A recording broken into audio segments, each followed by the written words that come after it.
the Within Orb podcast. Come get Within Orb. Hello, my name is Jenn Zahrt, and welcome to Within Orb, a production of the Celestial Arts Education Library, a podcast bringing people together around the love of astrology, books. Join me as I interview people about the astrology books that changed their life and practice. You can support the podcast at withinorb.com. Welcome to another episode of Within Orb, and today I'm hopping across the country to North Carolina to speak with Whitney Hill. Whitney, welcome to the show. Thanks, Jen. It's great to be here. I'm so excited to finally meet you. I've been seeing your work online, and I just love the fact that you are going to the Sophia Center for the MA in Cultural Astronomy and Astrology, becoming another person to have an MA in astrology in the world. Thank you. Yeah, I mean, it's been a really exciting journey. Kind of represented a big pivot for me in terms of deciding to be committed to astrology in that way. So it's really exciting, and it's great to be here speaking with you, a fellow Sophia Center laureate. Yeah. And how did you land there? I mean, what was the journey to decide to pull the trigger and get over to Wales and virtual? It's a remote program, but I mean, it's still a big thing to go there every week virtually. Yeah. So I did a kind of a pilgrimage for my 12th house year, which I've got Jupiter in 9th house, and said, let me go to Egypt and go to the Temple of Khonsu and just kind of say hello and see what that, the whole journey looks like. While I was actually in Alexandria, I was talking about the stars and this and that and the other thing. And the guide goes, you actually know a lot about that. Maybe you should lead the tour. And it kind of like sparked something in my brain. Wow. And then the second part of the tour, the guide was kind of off helping other people. And so I was going around Aswan and the Abu Simbel and explaining that, this is Sekhmet and this is what she represented. And everybody was like, you're kind of a tour guide. So I said, why don't I actually take these 9th house things more seriously and like actually commit to that 9th house Jupiter and just see where that takes me. Oh my gosh, I love it. That's so fun. And to be like thinking you're on the tour, but you're actually leading. Like leading and being guided in a way, because up until that point, like, yes, I'd had a lot of interest in astrology, and I started studying in 2019, but it was always kind of like this like secret thing, like, oh, people can't know about that, or, oh, I can't commit to that because, it's not a quote unquote real job.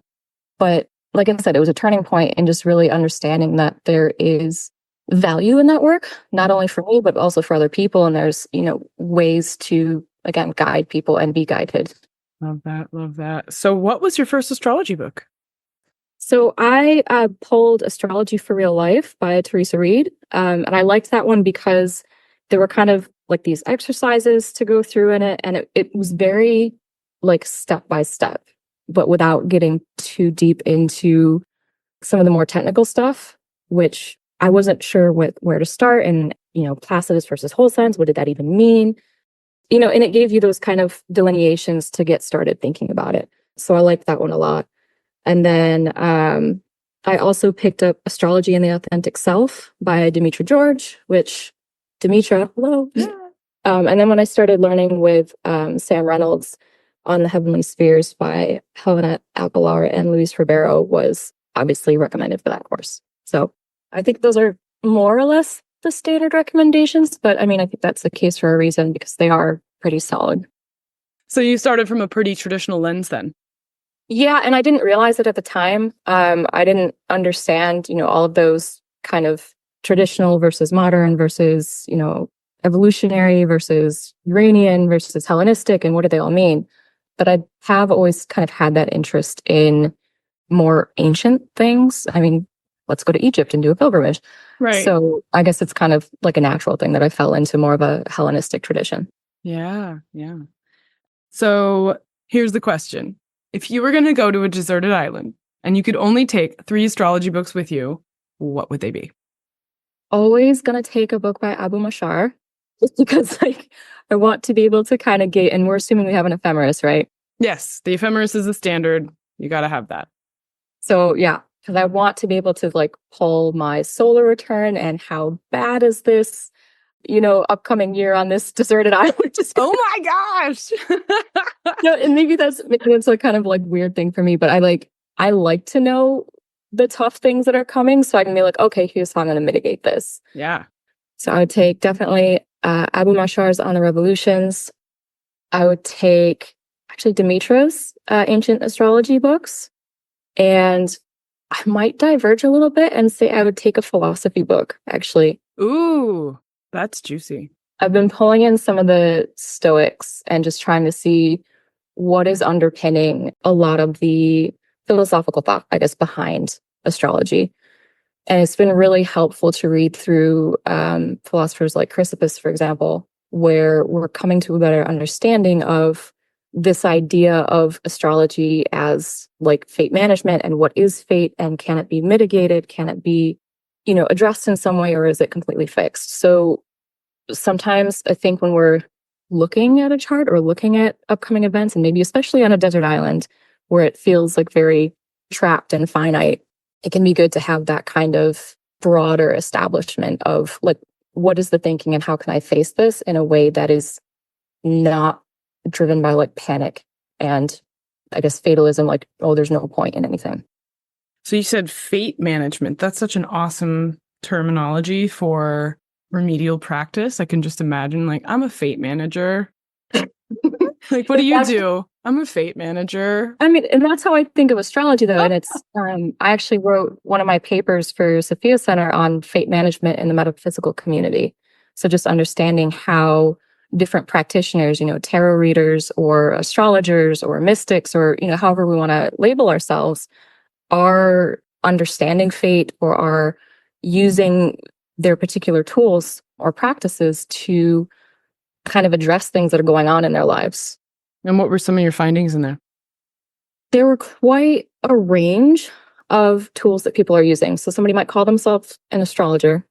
What they're using, astrology, they're using various forms of astrological magic, talismans. They're also using tarot cards. Nobody's ever really doing one thing. I think the average was 8 different tools in their toolkit, which was kind of surprising to me. I mean, astrology by itself is a language and a practice to learn all by itself. But then, a lot of people were actually quite talented and involved with multiple things. But then also understanding how people, I guess, approach fate. And is it something that is set in stone? Is it something that can be changed? And it seems like a lot of people are saying like, yes, it can be changed, but only to a certain extent. So it kind of pulls in this idea of there is an outcome, but maybe it falls on a spectrum. So, you will be on a deserted island, but will it be one full of coconuts or will it be one full of tigers? I don't know. Like, I mean, if you've got Jupiter in the 9th, I'm guessing coconuts. Yeah, it's with fortune as well. So it's pretty much coconuts. You're going to have a great time there. I usually have a great time. If I had all the time in the world to actually have Abu Mashar under my belt, I think it would be a good thing. We could take a nice vacation of the Green Book. You just have to sit there and find all of the permutations of the different. It's so much to learn, actually, isn't it? Yeah. And, I'm really grateful for the work of Ali Alomi, who's kind of pulling in a cultural lens as we're looking at that and answering some of the questions that I think maybe were opened by previous translations in a lot of ways. Mm-hmm. Yeah, that's an important collective work we have ahead of us. I'm talking with you in front of the Project Hindsight manuals or pamphlets that are all out of print. And remembering that, when they were starting to make those, they said, this is a work in progress. That's why they're not bound in things that have spines and an actual binding. I mean, it looks like they went to LaserQuick and just photocopied some stuff and flicked it out in the mail to you by, your subscription. And I think sometimes that gets forgotten is that, when you're beginning to translate something, you don't know the cultural framework. They admitted they didn't know. They're like, we have no idea what has come to be called zodiacal releasing is doing. And so we just need to translate it first and then have someone come in and say, my Greek's better. It actually means this. And work with the technique too to see like, how is this actually laying out a kind of prescription for what's happening, Yeah, no, exactly. And I think it's a matter of like the culture of the past and then also modern culture. Are we acknowledging the way times have changed? Are we adapting things to maybe modern language or modern circumstances? And doing it in a way that's inclusive or perhaps like restores some of the things that were maybe stripped out over the years. What do you see being added back in regarding Abu Mashar's On the Revolutions? And this is, again, based on Ali Olomi's work, but just bringing back in the nuances around the LGBTQ community in particular, bringing in more sex-positive language. So it's not like, I mean, one of the big examples that Dr. Olomi used was sodomy. And it wasn't. It was just, people having alternative forms of sex to the, quote unquote, accepted, I guess, hetero standard.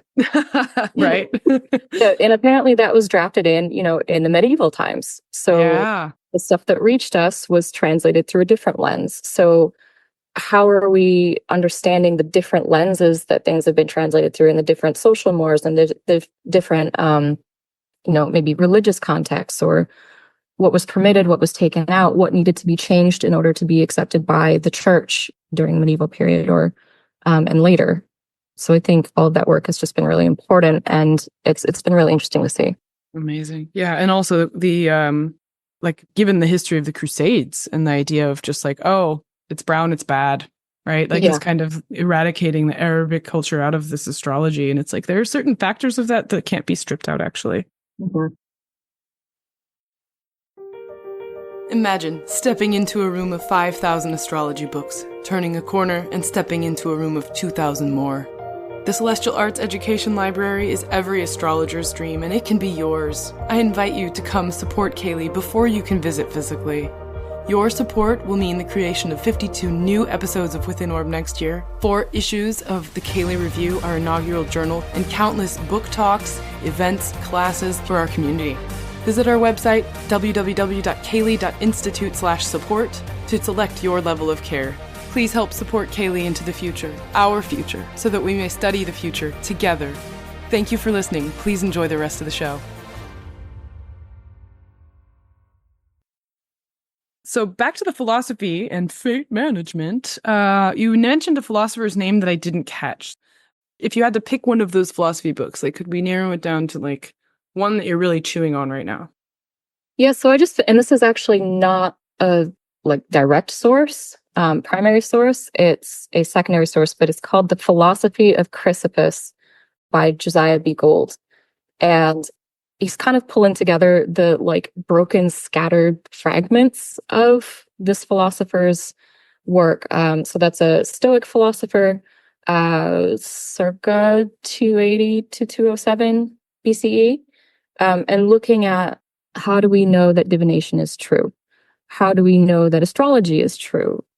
What does fate look like within Stoicism? What does divination look like within? And so if we're thinking of the development of the Hellenistic, strain of astrology and how Stoicism would have been, around the same time, a large philosophical school, just understanding how all of those play together has been kind of enlightening. So how do we know if divination's true?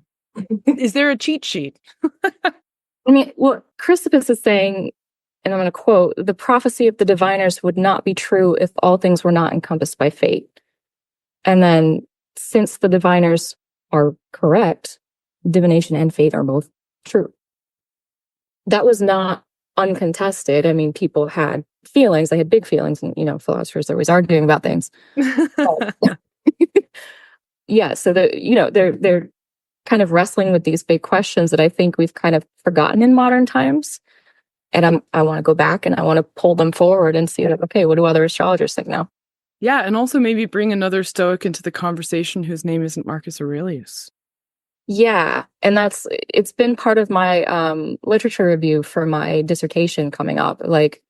Everybody knows Marcus Aurelius, but he's not, I flipped through Meditations and he's mentioned it a handful of times, but it's more, how do we face our fate and not what is fate? Mm-hmm. So it's okay, let's look at Chrysippus, let's look at Cicero, just look at Seneca, a few different perspectives, and see how are these ideas maybe influencing what we now have today in astrology. So do you have a working thesis about what fate is? I do, yeah.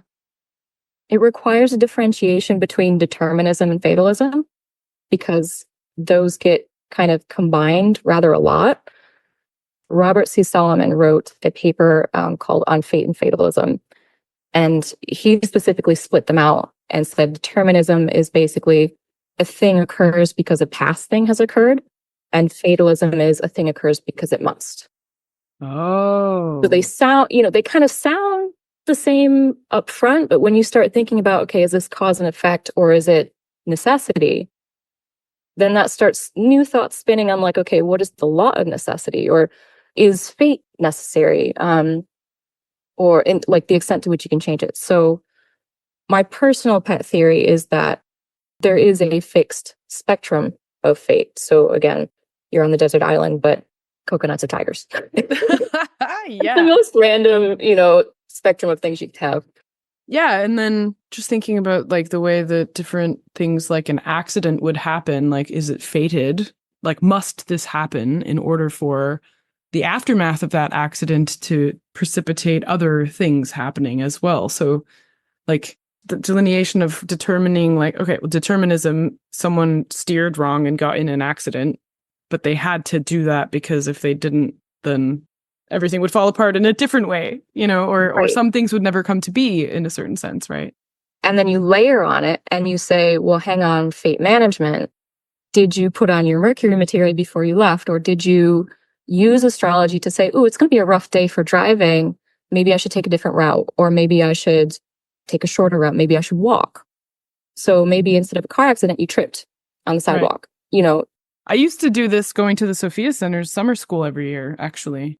I would check out the planetary hour of when I would leave my house to go to the airport, because that was the last moment I had control over the initiation of the trip, right? So it's not when the plane takes off. It's literally when you lock your door. So I would do it on different planetary hours to see what would happen. And so there were some trips where it was like a wonderful Venus situation, maybe Mercury, you name it. But one trip I left on a Mars hour, and I'm not even kidding you, the entire 3 weeks, there was irritation all over the place from jump. And I'm like, okay, I get it. I'm not leaving on a Mars hour ever again. Not going to happen. I will test Mars. Like I'm going to take a trip to the city that is on my Mars descendant line in astrocartography later this year. You're looking for a fight. I don't think it'll work out too badly because I've lived not on that line, but in that, relocated rising signs chart. And it was actually an interesting / good experience. All so right. I'm going to test fate and see what happens if I go to the line.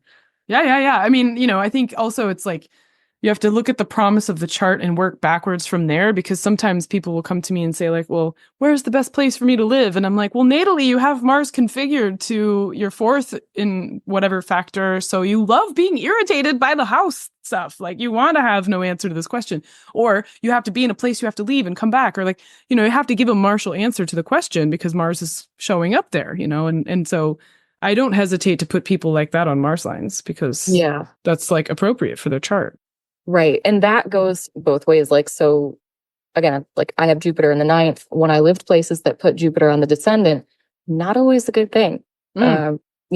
Yes, it is people being generous with you, but it is also people taking liberties in some of the worst ways. So it's like, how is that nuance coming through? And, if we're using that as a fate management strategy or trying to figure out how best to navigate a situation or a place, making sure that we don't have that tunnel vision of the best aspects of a benefic or the worst aspects of a malefic. Oh, yeah. Is always just going to be so important. For sure. So in a Stoic perspective that you found, is there a spectrum of Stoic responses beyond the sort of Marcus Aurelius, like, here's how we manage this and what we know from him, it's very commonly known?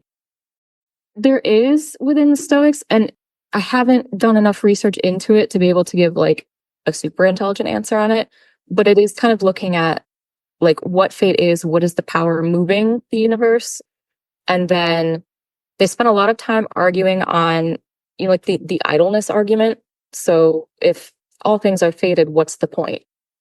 And it's like, well, you can't just sit and do nothing. Like there is actually, and this is where my idea of fate as a spectrum comes in, because some things are in your power and some things are not. And that's, an idea from Chrysippus, Fate and Free Will, where you have to figure out how to distinguish that. So there's an example where a dog can choose to run alongside a chariot unless there's a leash, and he's got to go alongside the chariot. So it's like, are you wearing a leash or not? And if you're not, well, are you choosing to do that thing? Or are you going to stop and say, well, hang on a minute, why am I doing this?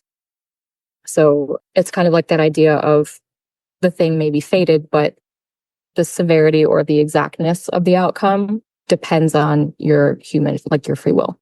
Sure. Or another concept would be like surrogacy, right? Like stick another dog in there for a minute while you go off and have fun and come back, Right. Like the Babylonians, swapping in a fool for the day instead of a king on the eclipse, Yeah.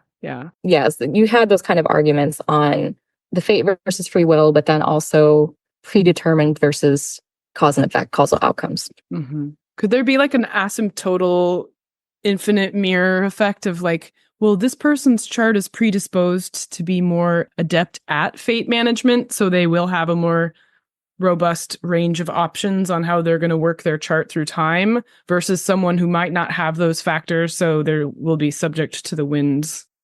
The first thing I'm thinking of, okay, what's their lot of fortune? What's their lot of spirit? What's their lot of basis? And, can their ascendant ruler see the ascendant? Just in terms of, with fortune, is fortune well placed and with its ruler, and the ruler, in a good condition? Okay, well, they would get help potentially, or things may not fall out as badly. There's nothing necessarily that they did. Every time I go on a trip, I'm doing some kind of foolishness and it always works out well. It's nothing to do with me. So it's like, is that me navigating things better, or is that things just happening to fall out better? At the same time, there will be people who have things that are maybe less well disposed, and maybe they are more at the whim of fortune, but maybe they have something that indicates support from another party.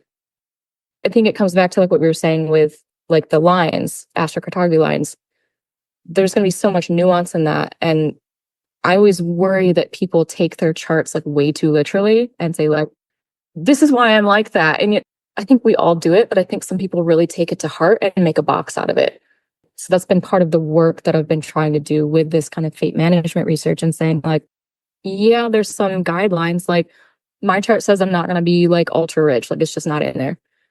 But, within the strictures, I have choices and are things that I can do to, make sure that certain things do or do not happen. Yeah, or widen your definition of what ultra rich means so that you are, but you're just Right. not. Like if you expand your sense of possibility, then a different medium becomes possible, right? Right. And I think for people, especially just starting out, they're so used to seeing, these like snap prescriptions on social media where it's the first thing they saw when they were first exposed to astrology. And in some people, I think it kind of limits them going forward. So just keeping that open mind throughout your studies, because it happens to the more experienced of us as well, and looking at the different ways that you can interpret something will help, I think, regardless of whether it's fated or not. Yeah, for sure. Yeah, I've been looking a lot at advanced progressions. I love the way that if you look at synastry with advanced progressions, you actually can start to totally break down your sense of self, because you realize that your chart is the advanced progression in someone else's life, where like they kind of progressed into your chart for a moment. And so they were sort of temporarily experiencing the world through what is you. And you're like, who am I even then? What is the self at this point? And do I even have a chart? Is this biological construct even, and then Foucault shows up to the conversation, right? And it goes like, yeah, like the social construction of self, break it down. I love going there, but I think maybe that's a late stage astrologer's madness or something. Yeah, it's what comes out, I think, when you start layering on technique after, and then you're like, hang on a minute, is this even real? Am I real? Yeah, no, totally. It's there. I love it. Yeah. But it's so fun too, because then you can kind of say, well, why can't I just adopt this other, like, because I think it also comes down to a way of looking at astrological data from a psychological, typological perspective, and then the ways that more traditional texts could go there. And also they're talking about narrative constructs of events and timelines and sort of things unfolding in certain ways, and to what degree, and who are the actors and all of that. And that's such a different conversation and interpretation of the data. Definitely. So, yeah. All right. So if you were going to have someone get started with astrology, what books would you have them read? I'd say definitely the ones that we started with, so like Astrology for Real Life, I also pulled in Chris Brannon's book, Hellenistic Astrology. It was probably like the fourth book I read, and I jumped deep end. Yeah. But sometimes it is good to do that because you get a sense of like, okay, here's what I understand, here's what I don't understand. Oh, this looks interesting. Here's what I want to learn. So yes, we need to take our time and learn, building blocks. But for me, at least, it is always interesting to like peek ahead and see like, oh, like Lot of Fortune, what's that about? I want to go, dive into that. Yeah. Well, I really appreciate that you're going back to the more philosophical basis of like, what's actually going on here? What are we really talking about when we're talking about doing these techniques? So that's so refreshing to have. Yeah, I'm just trying to find like the why. I don't know, like I want to know the big picture. Like I don't just want to know that it works. Yeah. I think it is valuable to have a technical, strong technical foundation, but after a while it becomes kind of dead, the astrology, because there's no spirit to it, there's no life force unless you allow there to be. And I think having that kind of interdisciplinary approach to astrology really strengthens it. Amazing. So where can people find you? I have a website, www.cobraandcrescent.com. And there I've got a blog with a bunch of free resources for people. I've also started a membership space that has some longer, more involved things. And then I'm also on social media, Cobra and Crescent on Instagram and Threads. Amazing. Thank you so much for spending time with me today. Thank you for having me. This is a great conversation. Thank you for listening to Within Orb. To learn more about the Celestial Arts Education Library, or to become a member, visit our website at CAELi.institute. That's www.caeli.institute. If you enjoyed this episode, please help spread the word. Follow or subscribe to Within Orb in your podcatcher of choice, rate it 5 stars, or write us a happy review. This helps others find the show. We also want to give a big thanks to the indie band The E-Block for contributing their song Wake Up for our intro and outro music. You can find them at their website, eblockband.com. This is Jenn Zahrt, signing off for now. See you next time.